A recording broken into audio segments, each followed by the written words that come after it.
Excuse me ma'am, आपका bag check करा दीजिए प्लीज। क्या बोला तूने? मैम बैग चेक करने का बोल रहा हूँ, बैग चेक करा दीजिए। तुझे पता नहीं है क्या मैं साइनो डिटर्जेंट कंपनी की मालकिन हूँ और हर दूसरे दिन मैं बैंक में आती हूँ। ऐसी बात नहीं है मैडम, हमें सुरक्षा के लिए सबके बैग चेक करने पड़ते हैं। अच्छा, तो तू मुझसे सुरक्षा की बात करेगा? मुझे ये शहर ही नहीं बल्कि पूरा देश जानता है कि मैं साइनो कंपनी की मालकिन हूँ। मैडम मैं समझ सकता हूँ आप शाइनो कंपनी की मालकिन है, लेकिन ये सुरक्षा आप लोगों के लिए ही है।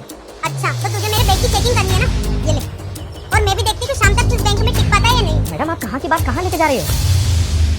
क्या हुआ कुलदीप? क्या हुआ? मैं बताती हूँ। पहले तुम अपने सिक्योरिटी गार्ड को समझाओ कि कस्टमर से कैसे पेश आना चाहिए। कुलदीप ये क्या बदतमीजी हो रही है? तुझे मालूम नहीं है ये साइनो कंपनी की मालकिन है और हमारे रेगुलर कस्टमर भी।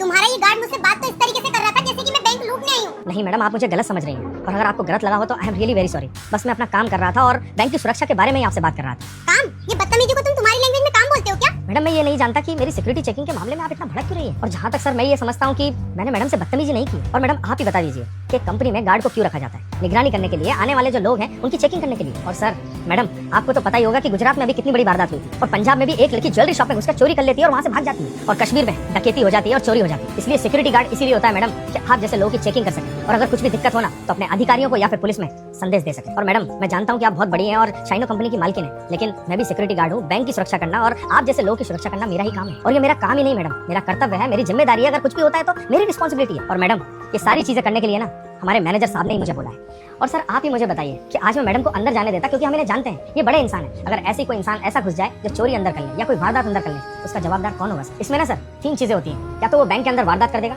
या फिर वो किसी को मार देगा, और या फिर सिक्योरिटी गार्ड को बाहर निकाल दिया जाएगा कंपनी से। इसमें किसी बैंक मैनेजर या फिर क्लर्क की नौकरी नहीं जाती मैडम। और सर मैं इतना जानता हूँ बस कि अगर थोड़ी भी मेरी लापरवाही हुई ना तो इसमें आपकी या मेरी किसी की भी जान जा सकती है। लोगों की जिंदगी। बेटा मुझे इग्नोर मत करना, मैं शिवजी हूँ। आज तुम्हारे घर 3 घंटे में खुशखबरी आने वाली है। बस तुम वीडियो को लाइक करके फॉलो कर देना और जाते जाते कमेंट हर हर महादेव जरूर लिख देना। मुझे लगी हो ये छोटे आदमी को माफ कर दें, आप जा सकती है मैडम।